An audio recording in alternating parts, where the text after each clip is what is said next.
Ready start. अध्यक्ष महोदय, हम जनता के दुखों को दूर नहीं कर सके और जनता के कष्ट दूर नहीं हुए। इन योजनाओं के परिणाम भी हमारे सामने हैं। बड़े बड़े अनुभवी बैठे, उन्होंने योजनाएं बनाई, लेकिन योजनाएं ठीक प्रकार से कार्यान्वित नहीं की गईं। उन योजनाओं में काफ़ी दोष थे, जिसके कारण ये योजनाएं लोगों के दुखों को दूर नहीं कर सकीं। लोग दुखी ही रहे। मैं यहाँ पर कहना चाहता हूँ कि जो हमारी योजनाएं थी, उसका परिणाम क्या निकला। उसका परिणाम यही निकला कि हमें रुपए का मूल्य कम करना पड़ा।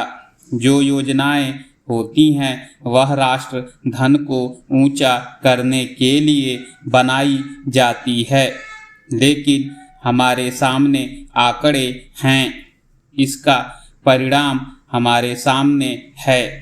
हमने अब तक 9 पंचवर्षीय योजनाएं कार्यान्वित की हैं, लेकिन हमारी प्रति व्यक्ति आय में और जीवन स्तर में अपेक्षित वृद्धि नहीं हुई है। यह दुख की बात है।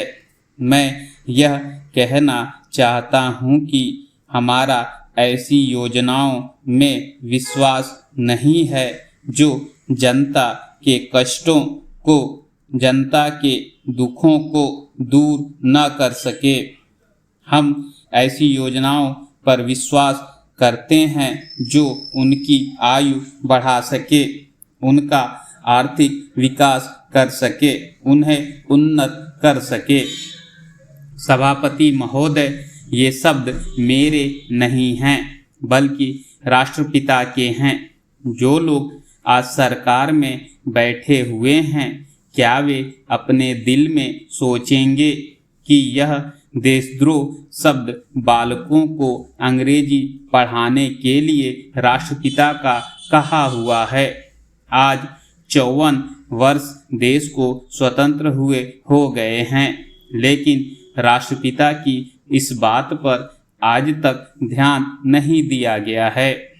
अंग्रेजी भाषा को पढ़ाना क्यों बंद नहीं किया गया और उसको दैनिक कार्यों में क्यों प्रयोग में लाया जाता है।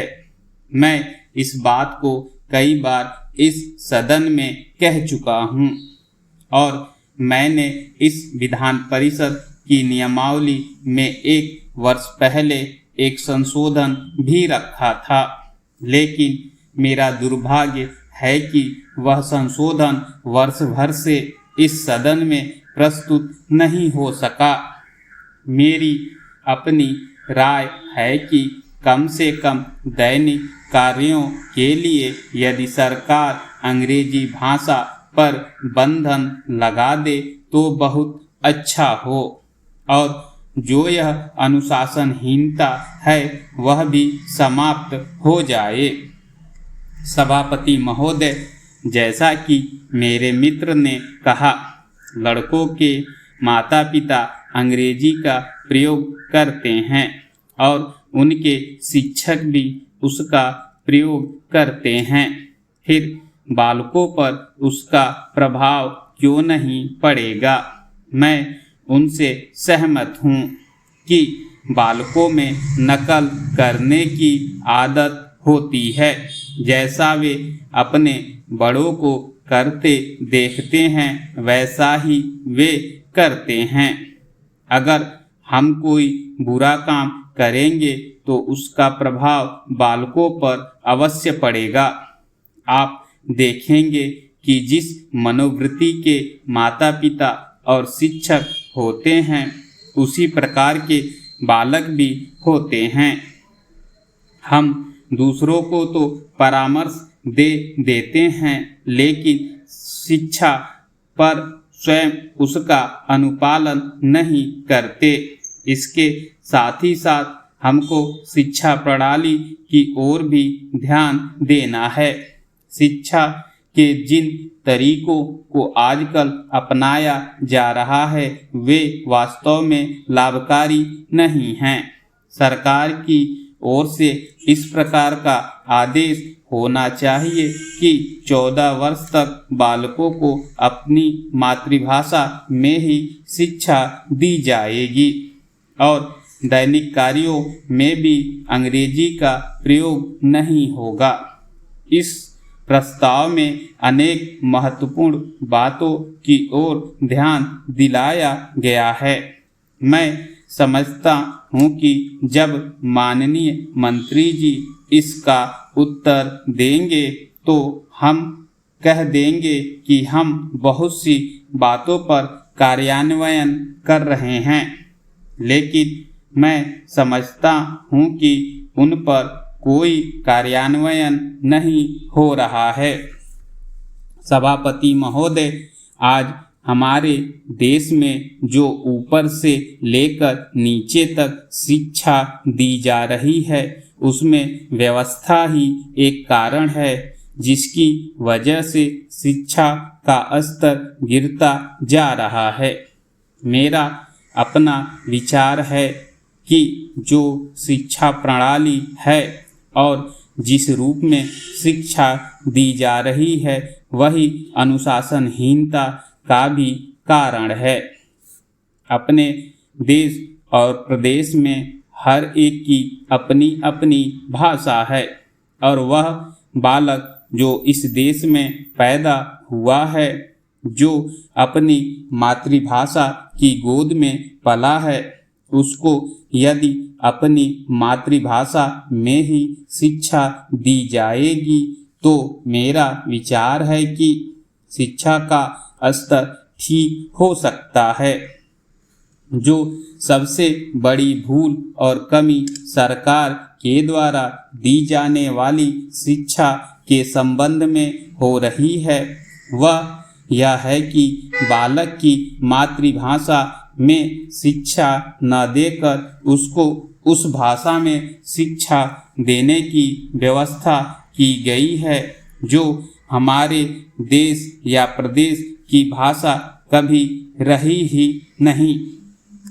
मेरा अभिप्राय विदेशी भाषा अंग्रेजी से है। मैं यह मानकर चलता हूँ कि जब से यह भाषा इस देश में आई है, चाहे वह किसी कारण से आई हो, इसे आप भी और इस माननीय सदन के सदस्य भी जानते हैं कि उससे बुरे परिणाम ही निकले हैं। कोई भलाई नहीं हुई है। इस देश को जो हानि हुई है वह किसी से छिपी नहीं है। हम देख रहे हैं कि हमारे यहाँ जितना फैशन बढ़ रहा है और जितनी वेशभूषा बिगड़ रही है वह सब अंग्रेजी भाषा के ही कारण है। जिस समय यहाँ पर अंग्रेजों का राज्य था, प्रायः यह देखने को मिलता था कि वे लोग जो विशेषकर के किसी न किसी तरह से सरकारी पक्ष के ही होते थे, अंग्रेजों से मिलने के लिए जाते समय अंग्रेजी वेशभूषा का ही प्रयोग करते थे।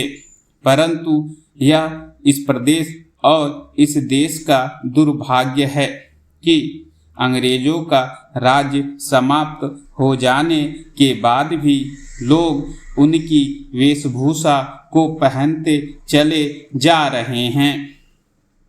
इससे जो प्रभाव हमारे देश के फैशन पर पड़ा उससे लाभ के बजाय हानि ही हुई है और हो भी रही है। मेरा विचार है कि अंग्रेजी वेशभूषा से इस देश को बहुत हानि हुई है। भारत की गौरवपूर्ण सभ्यता और संस्कृति के संरक्षण पर पर्याप्त ध्यान देने की आवश्यकता है।